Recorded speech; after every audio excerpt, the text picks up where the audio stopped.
लवब्लेस चॅनलमध्ये तुमचं स्वागत आहे. आज आपण बनवणार आहोत झणझणीत अशी मिसळ. त्यासाठी सर्वप्रथम आपण मटकीला बॉईल करून घेऊया. आपण आता टाकूया हळद आणि थोडे मीठ चवीनुसार टाकायचे आहे. हळद आणि मीठ यात थोडंसं मिक्स करून घेऊ. आज आपण बनवणार आहोत झणझणीत अशी मिसळ. त्यासाठी लागणारी ही सामग्री इथे काढली आहे. ही शिजून घेतलेली आहे मटकी, 2 चिरलेले टॅमॅटो, 2 चिरलेला कांदा, खोबरं कापलेलं, अद्रक लसूण, कढीपत्ता आणि चिरलेली कोथिंबीर. त्याचबरोबर आपल्याला चवीनुसार मीठ, हळद, मिरची पावडर, धना पावडर आणि मिसळ मसाला आणि लागेल तसं सर्व साहित्य आपण भाजून ह्याचं वाटप तयार करून घेणार आहोत. आता आपण गॅस पेटवूया आणि वाटपाची तयारी करूया.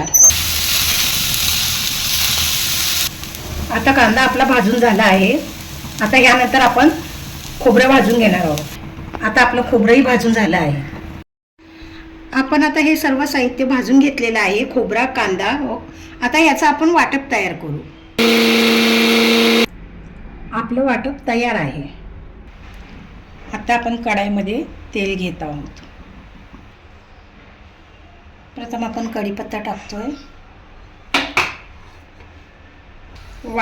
वाटलेलं वाटप आता आपण तेलामध्ये टाकतो.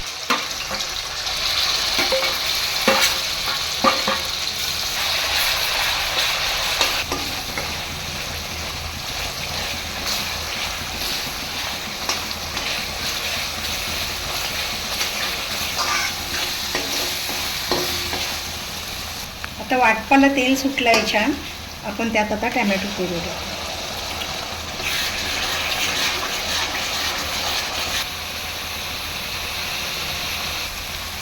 आता टॅमॅटोनी तेल सोडलं आहे. आपण आता ह्यात टाकूया हळद, मिरची पावडर, धना मसाला, थोडासा गरम मसाला, मीठ चवीनुसार आणि मिसळ मसाला.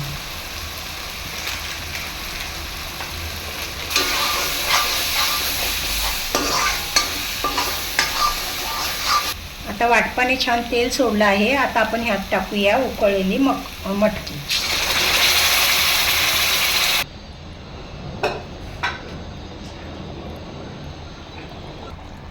आता उकळ आली आहे. आपण आता ह्यात आपल्याला हवं त्यानुसार पाणी घालूया.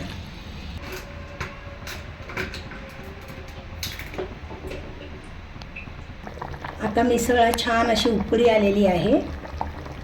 आपली मिसळ आता बनून तयार आहे.